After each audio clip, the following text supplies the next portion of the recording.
A grande maioria do tratamento, né, da síndrome do túnel do carpo é conservador. O que é isso? É um tratamento não cirúrgico.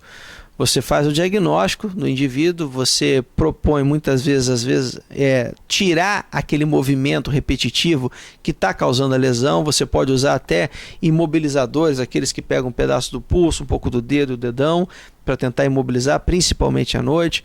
Você pode entrar com anti-inflamatórios, você pode lançar a mão de antidepressivos tricíclicos, igual a amitriptilina, às vezes em dose baixa, já é o suficiente para melhorar isso aí. Anti-inflamatórios, não sei se eu falei, mas anti-inflamatórios é uma opção, e fisioterapia. A grande maioria dos casos melhora, tá? Mas é importante você também tirar o fator que está gerando aquilo ali. Nas mulheres grávidas, na maioria dos casos, após, né, o parto e após a reabsorção do líquido, essa sintomatologia do túnel do carpo também vai melhorando. No caso do hipotiroidismo, você trata o hipotiroidismo e faz fisioterapia, tudo também na maioria das vezes vai melhorar. Agora, quando o indivíduo tem um caso ao qual não existe melhora com tratamento conservador, quando existe claramente uma perda de força, atrofia muscular, um quadro severo, crônico, daí às vezes vale a pena conversar a respeito da cirurgia. Bom, existem várias formas de cirurgia, cada cirurgião tem a sua peculiaridade.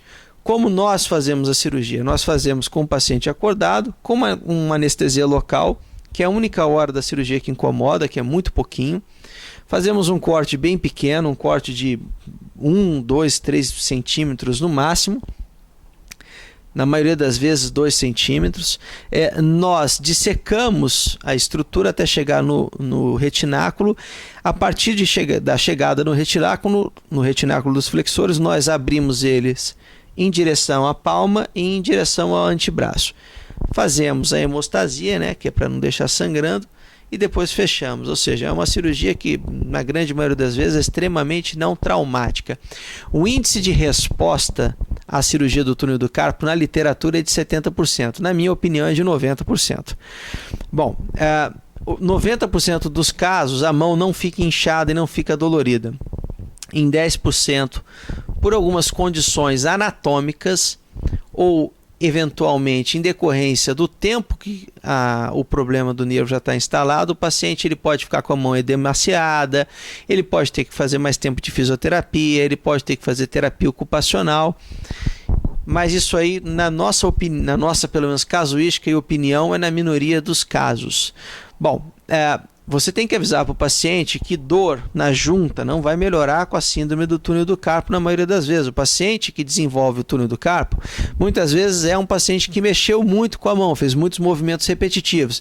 Então ele pode ter artrose, osteoartrose de articulações interfalangianas, pode ter sinovite de pulso, pode ter tendinite de De Quervain, que é uma tendinite do dedão, e isso aí não vai melhorar com a síndrome do túnel do carpo. Outra situação que não melhora é o dedo em gatilho, que é um espessamento, né, da bainha do tendão e do tendão dos tendões que vão para os dedos flexores. Então isso não melhora com a síndrome do túnel do carpo. Então o paciente tem que entender, tem que ser explicado o que vai melhorar com a cirurgia.